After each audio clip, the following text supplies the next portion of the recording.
Ahead. Welcome to Regional Bulletin. Well, more to the details. AP Chief Minister Chandrababu Naidu once again clarified that Bankucharla project causes no harm to anyone. He said that for over 100 years, an average of 2000 TMC of Godavari water flows into the sea annually. Out of this wasted water, if 200 TMC is utilized, it will benefit the Telugu people. He also added that the project also helps solve water problems. Despite repeatedly explaining this, he emphasized that no one is affected adversely. He also stated that his party has never opposed nor asked to oppose projects constructed in the Godavari in Telangana.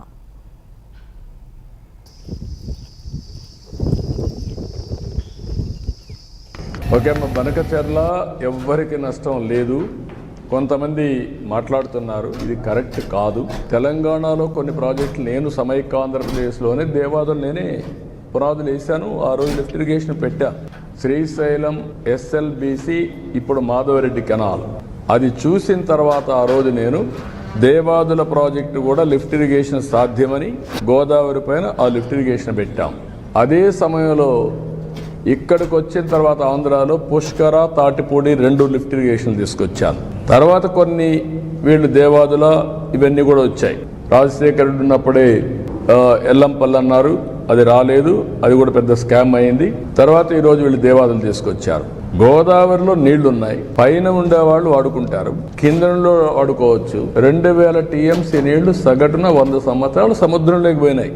సముద్రంలోకి పోయే నీళ్లు ఒక 200 TMC ఇక్కడ కానీ అక్కడ కానీ వాడుకుంటే రాష్ట్రాలు బాగుపడతాయి, తెలుగు కమ్యూనిటీ బాగుపడుతుంది, నీటి సమస్య పరిష్కారం అవుతుంది. ఆ విషయమే నేను పదే పదే చెప్తున్నా, ఎవ్వరికీ నష్టం లేదు. నేను తెలంగాణలో ఉండే ప్రాజెక్ట్స్ గోదావరి పైన ఎప్పుడు అపోజ్ చేయలేదు, అపోజ్ చేయను కూడా. ఓకే బనకచర్ల ఎవ్వరికి నష్టం లేదు. కొంతమంది మాట్లాడుతున్నారు, ఇది కరెక్ట్ కాదు. తెలంగాణలో కొన్ని ప్రాజెక్టులు నేను సమైక్య ఆంధ్రప్రదేశ్లోనే దేవాదులు నేనే పునాదులు వేశాను. ఆ రోజు లిఫ్ట్ ఇరిగేషన్ పెట్టా. శ్రీశైలం SLBC, ఇప్పుడు మాధవరెడ్డి కెనాల్, అది చూసిన తర్వాత ఆ రోజు నేను దేవాదుల ప్రాజెక్టు కూడా లిఫ్ట్